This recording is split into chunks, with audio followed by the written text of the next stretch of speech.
So let me ask, when you go out, right?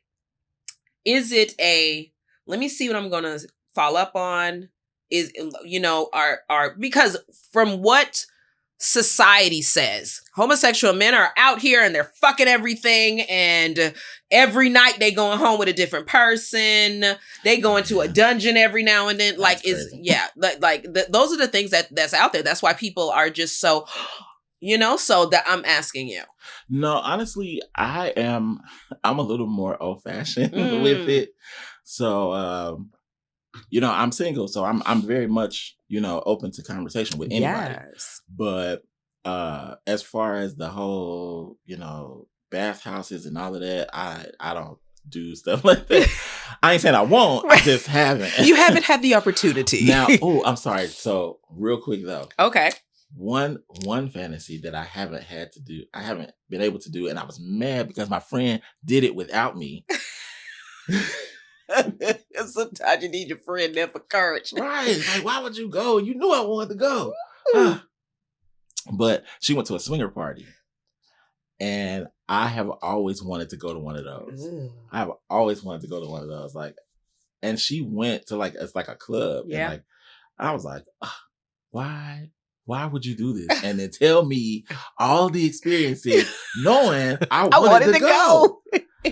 But no, but like I say, as far as when I'm out, just like I'm, at the bar or whatever like that, I don't typically typically go in with who am I taking home tonight. It's more so of like, hey, if you got the conversation and even a couple weeks ago, I met this guy and we were at karaoke, and I just he sat next to me because just there was nowhere else to sit, and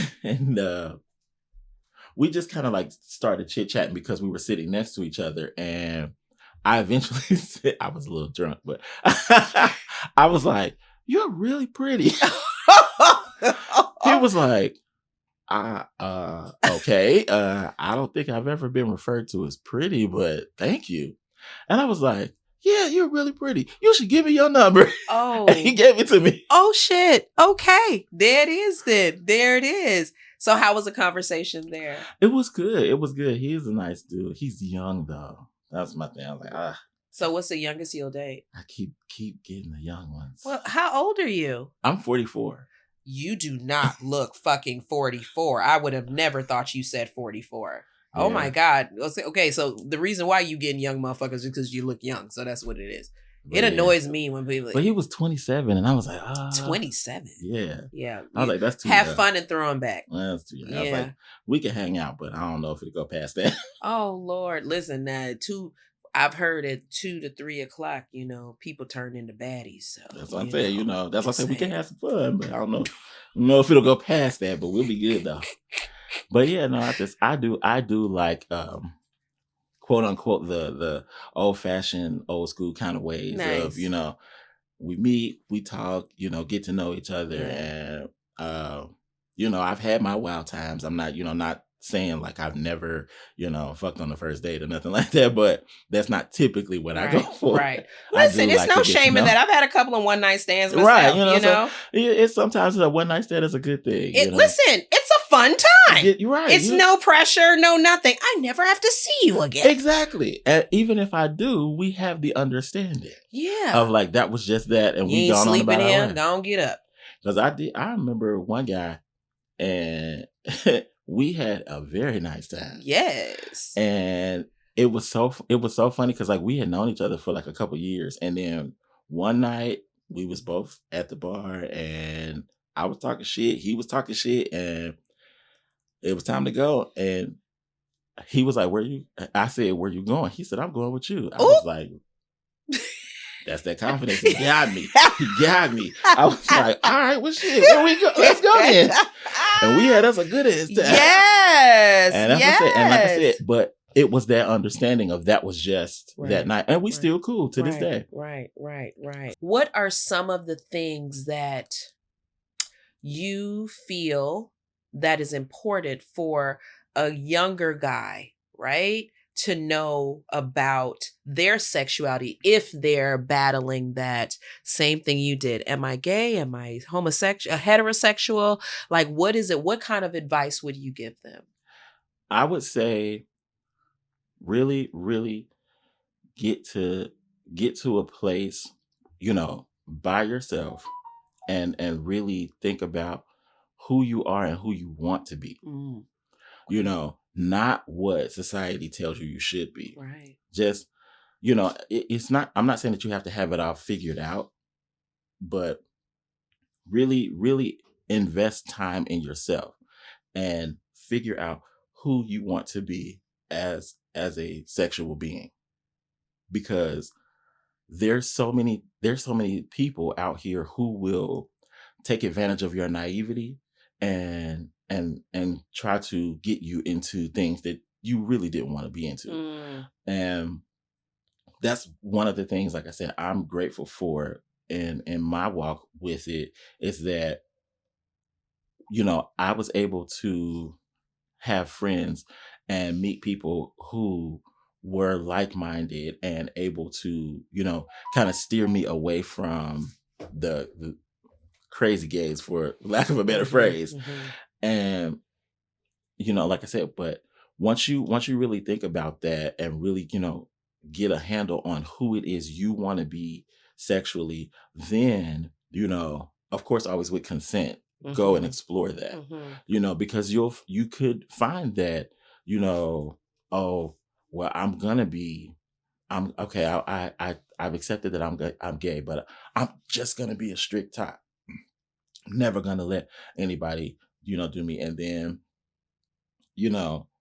but it's like, that's why I say, like, explore those things, because you may find that you would be better off as a verse than a strict top, or same with being a bottom or strict bottom. You may be better off as a verse, or you may just be better at being a top. You may like that even more. Don't limit yourself, because a lot of what I understood homosexual men to be was that they were just taking it. Right. And it wasn't really a thing of, well, obviously, if you're taking it, somebody's giving it. Right. Right. And it was just like, it was that negative connotation that's or stigma that's on it. Exactly. That if you're gay, you have to be taking it. Exactly. Like, that's all that there is. Right. But obviously we know that's not the case.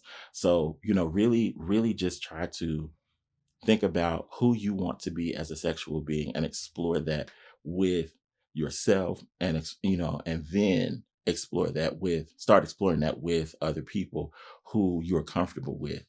And don't like I said, don't limit yourself to what society says you're supposed to be. Don't limit yourself to what your family says you're supposed to be, because your family don't always get it right. There's a lot of us, people grow up in households and stuff, and it's like they want to tell you that, oh, it's a man and a woman, it's a husband and a wife. Okay, but maybe your mom's not married, like, Right. or maybe you live with your dad, or your dad's not married. Right.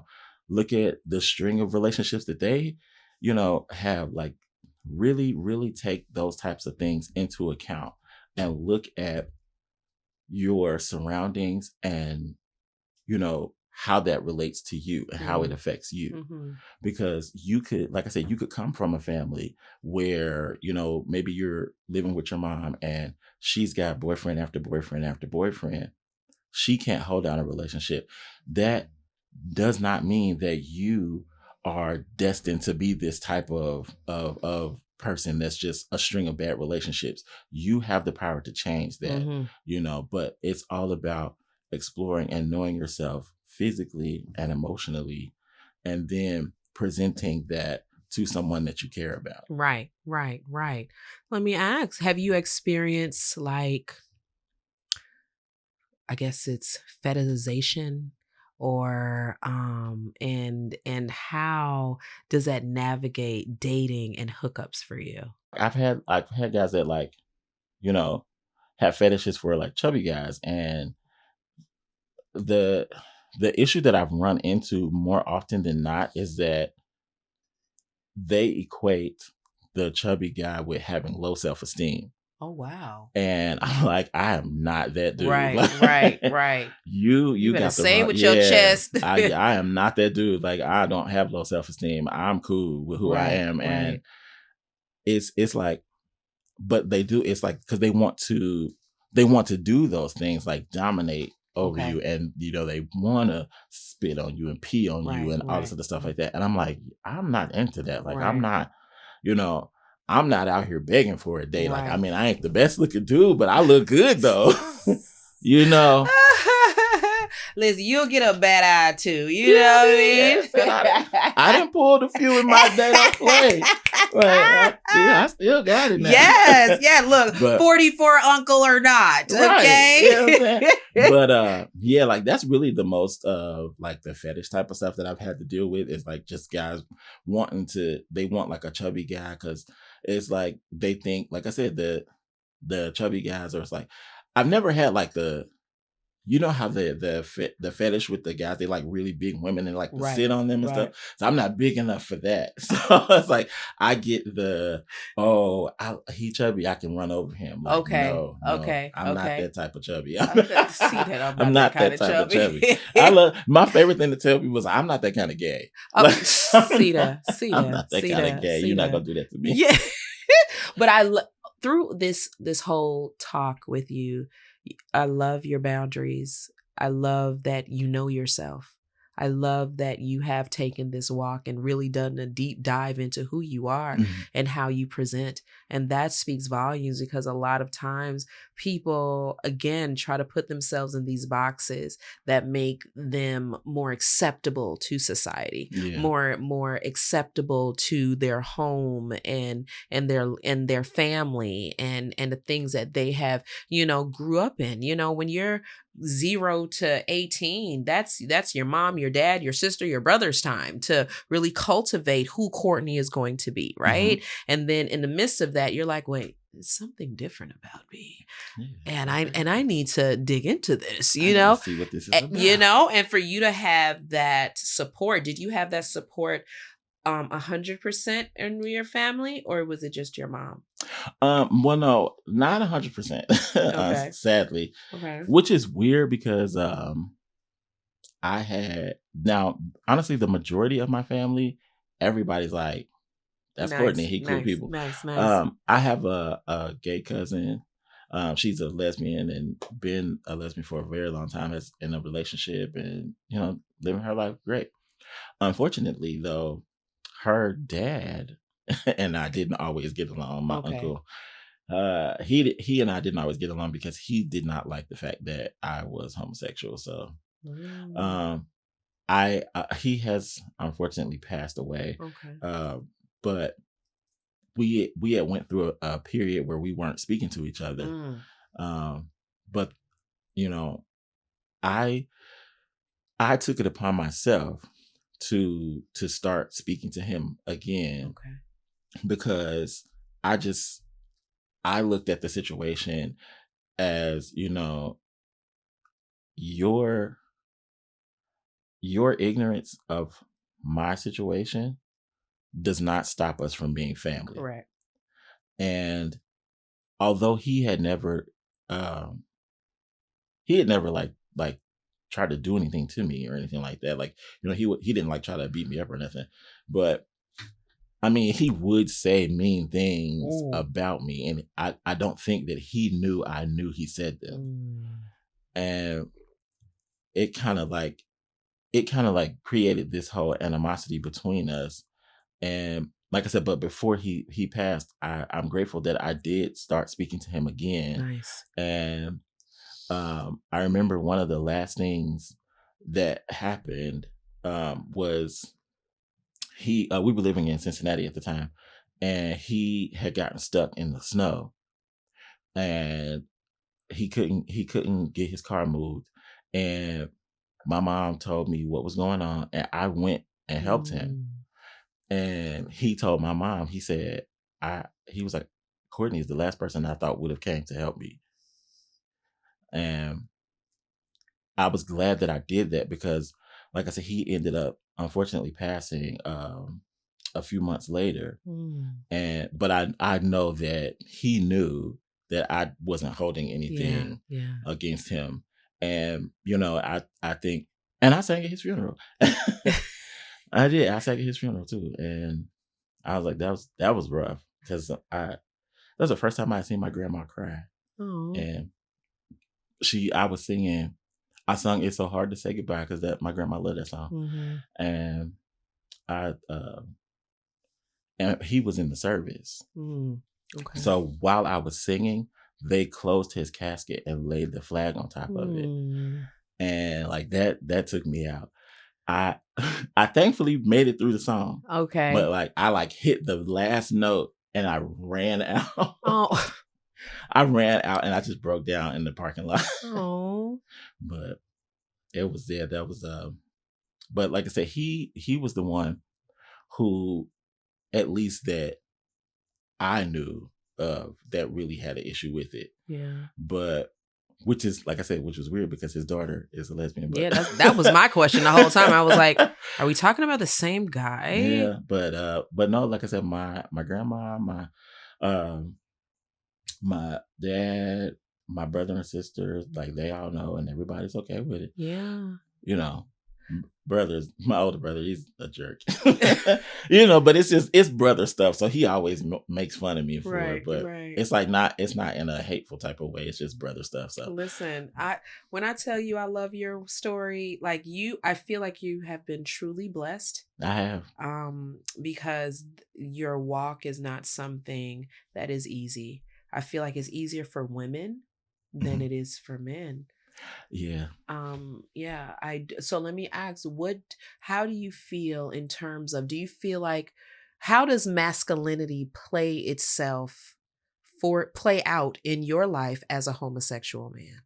For me, I like to carry myself as I think I'm pretty masculine. I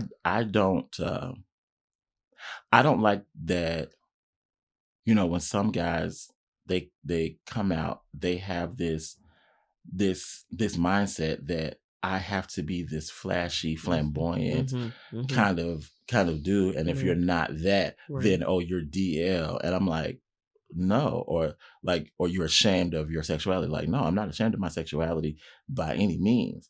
But, I don't have to, because to me, I feel like that's a character that people are playing. And, guys do that because TV and society has showed you this is what gay guys are. Yep. They have to be this dude. Yes. All of that all the time. And it's like, no, you don't. You can just be a regular guy. Yeah. Just going to work. Yeah. You don't have to be sis and girlfriend all the time. And it don't take all of that, But I think that sometimes okay, so when I'm on social media and I'm seeing the guys that are like full beard, saucy Santana, and makeup, I try to be as shame-free as possible, but as a woman, it's like, what's happening? I again, like I said, I can't say that I understand that, because there's nothing in me that has ever been like, I'm a girl, or I want to be a girl. I wish I was a girl. Right. I'm very happy and comfortable with being a man. I'm grateful for being a man. I don't want to be a female, and I don't discount anybody else's, journey. Exactly.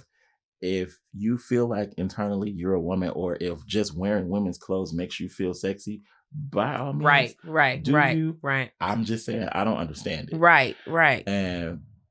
But I live my life in a way that I don't have to understand that. Just respect it. For me to be in the same space as you. Correct. Because I mean, like, even with lesbians, I don't understand lesbians that wear men's clothes. I don't. So I'm like, you're a pretty girl. Like, why do you wear the big baggy clothes and all of that? And it's like, I don't understand that. And so that's one thing that I've always just been like, if that's you, that's cool. And I think that's the safest way to be, especially in this society, because it's so many different variations of what we've seen. As we were growing up, I'm about to be 43, and we've kind of in the same era. And it's just like, in the 80s and 90s, we see none of this shit. Like, what are you talking about?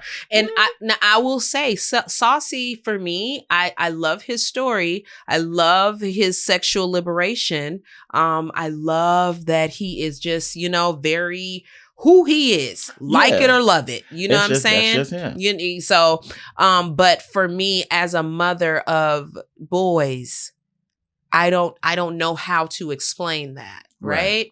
But I also know that everyone is due respect. Exactly. Everyone is due their own walk, even though the walk is, very different than what we may have seen. Right. And I know for even me, I know I'm very different. I know I make some women like, oh my God, I hope my daughter never ends up like her.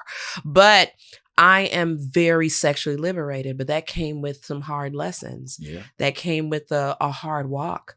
And I had two options. Go in this fucked up box over here that people putting you in, or you can be outside and figure out who you really are and live that out loud. And so unashamed, unworried about what other people think, because the reality is sometimes you just being who you are is going to make people uncomfortable. That's true. And you can't do nothing about that.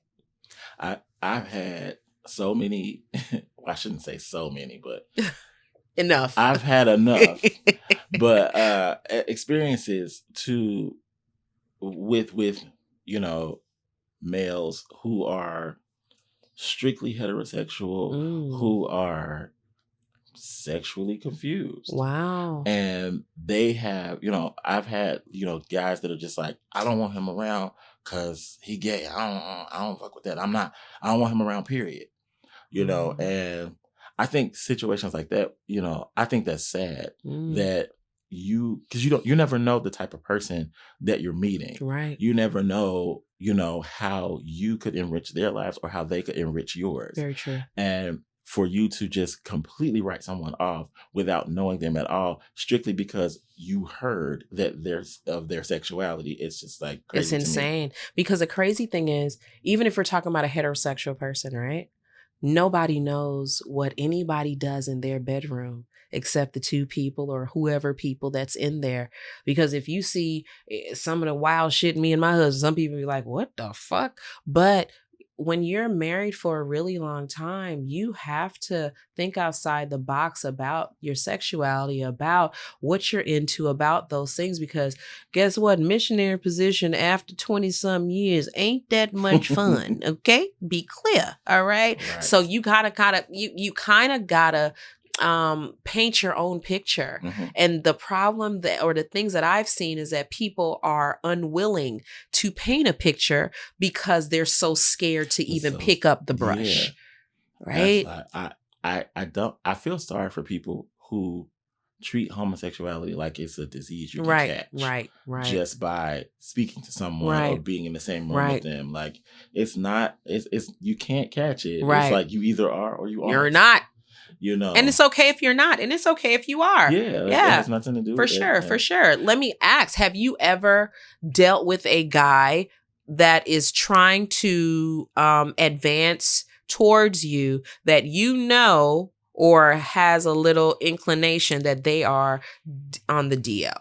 I have. And how did you deal with that? I actually had a situation with this guy, and we never messed around or anything, but he started being like overly friendly with me. Okay.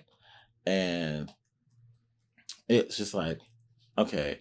At first I was like, okay, cool, we getting cool. He's okay with who I am, and everything like that. And had a girlfriend, everything.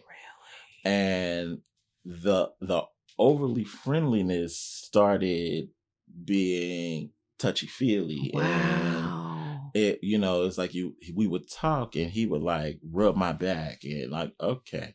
Or, then it was, Courtney, I love you, man. I love you. And I'm like, all right, bro, I love you too, you know, because I don't think people say that enough. Right. I really don't, but that's another story. But you know, like I said, it went from that to what are you doing later? Like, I'm chilling, like, you know. Oh, okay. Oh yeah, I ain't got nothing to do either. So you know, such and such and such is like, I could come over and like we could I'm like, oh, you know, I'm thinking nothing of it. Like, okay, yeah, cool. We you know, you can come over, no problem. And sure enough, comes over, we chilling, have a couple drinks, watching TV, and he's like, he like literally just like drunk.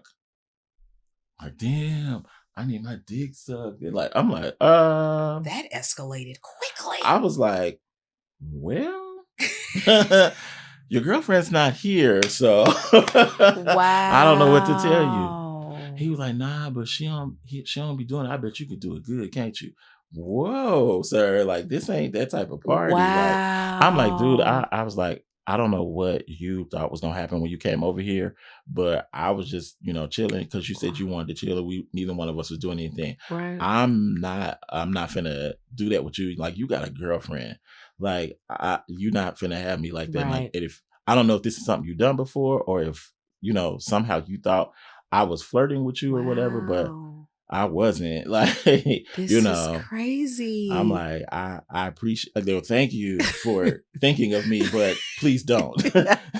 Oh wow! I'm like, you know, if you want to explore that, you should break up with your girl first. Wow, that is crazy. And the crazy thing is, it happens all the time.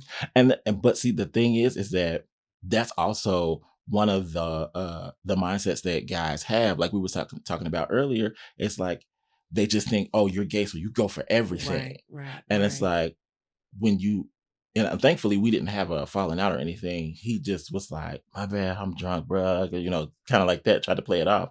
And we just never talked about it again. Right. But it's just like, it's that mindset of, oh, he's gay, so he'll do it. Right. And it's like, no, I'm not like that, you know, because I would hate to be in a relationship, and whether we having problems or not, I don't want you, you know, over there talking to somebody else. Yeah. Like, oh, we ain't been doing nothing lately. Okay, well, then maybe initiate something with him. Right. Like, that's who you with. That's who you chose to be with. So be with them. Listen, I'm telling you, I keep saying it, I love your boundaries. I love that you have this list of what you're into, what you're not into, and abide by that. Yeah. Right? Like, because just what you just said, you know, people think that, oh, well, he's gay, they just go for anything. Right. No, it's just a classification. Just like if you fill application, are you heterosexual, homosexual, whatever, you're just checking a box, right? Exactly. And that's just the person's sexuality. But I feel as though so many people will identify with this that are on that same that are on the same walk that you once, you know, had. Mm-hmm. And be able to navigate that and see that I am not alone. I'm not alone.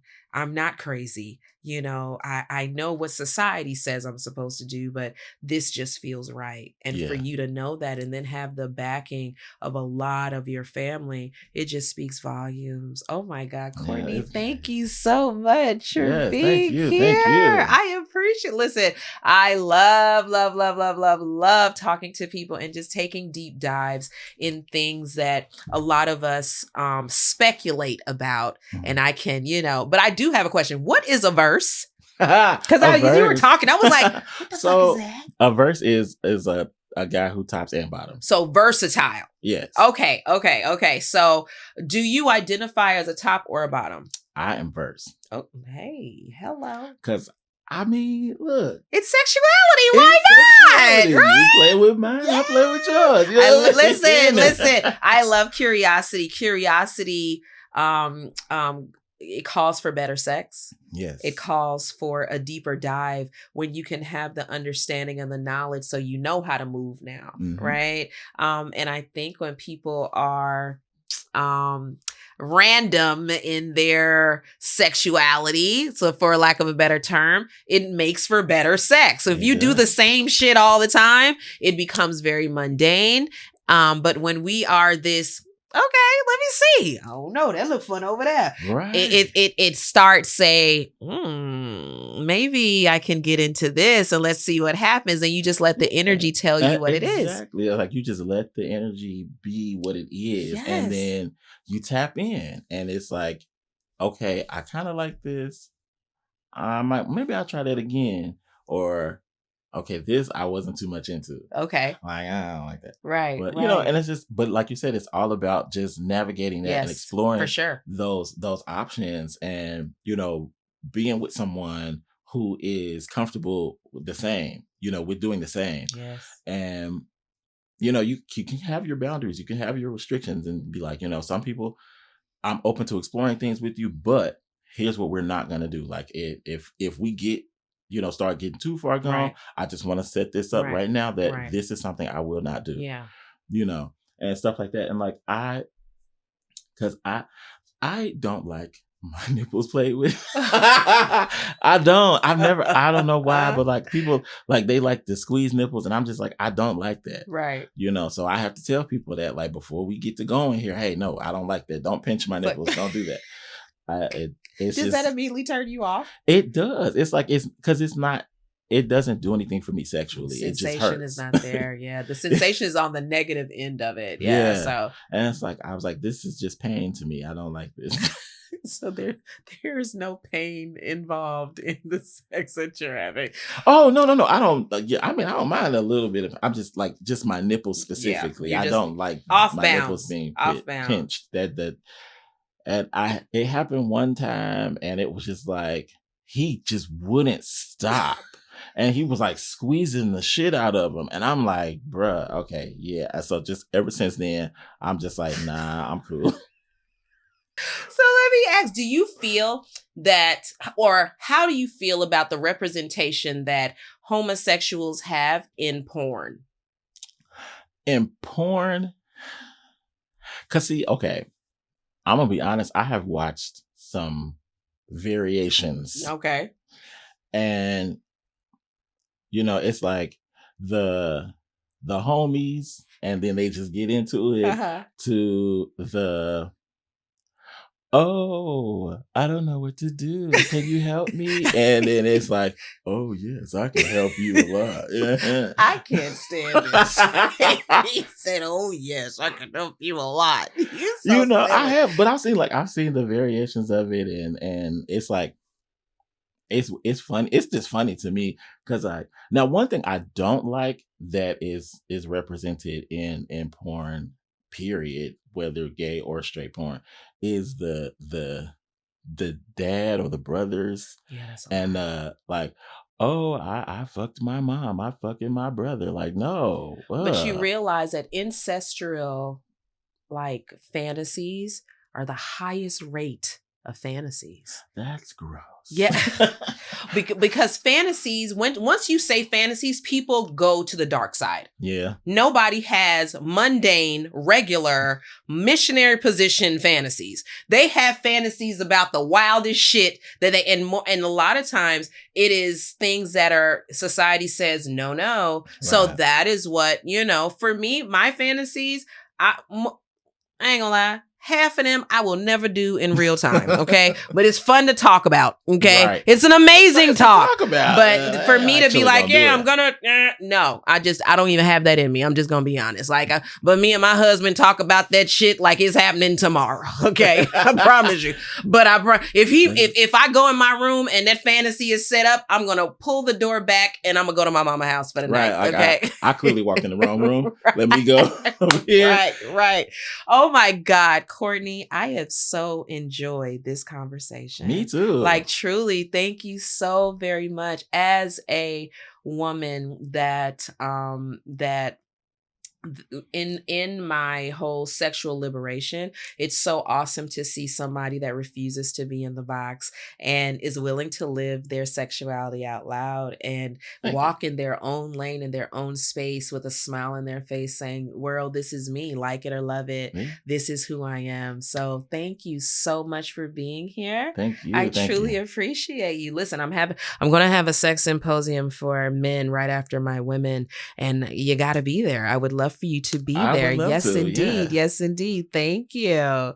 So everyone, I hope you enjoyed this episode. Make sure you catch it on YouTube and all the other platforms. We have the Sex Symposium happening July the 12th and 13th in Jonesboro. You don't want to miss it. It's going to be a yummy good time. Okay. We are going to be dealing and talking about sexual imprints and communication and how do we get the best sex of our lives, just to name a few. All right. So if you enjoyed it, continue to watch and make sure that you don't miss a thing. I'll see you next time. Bye.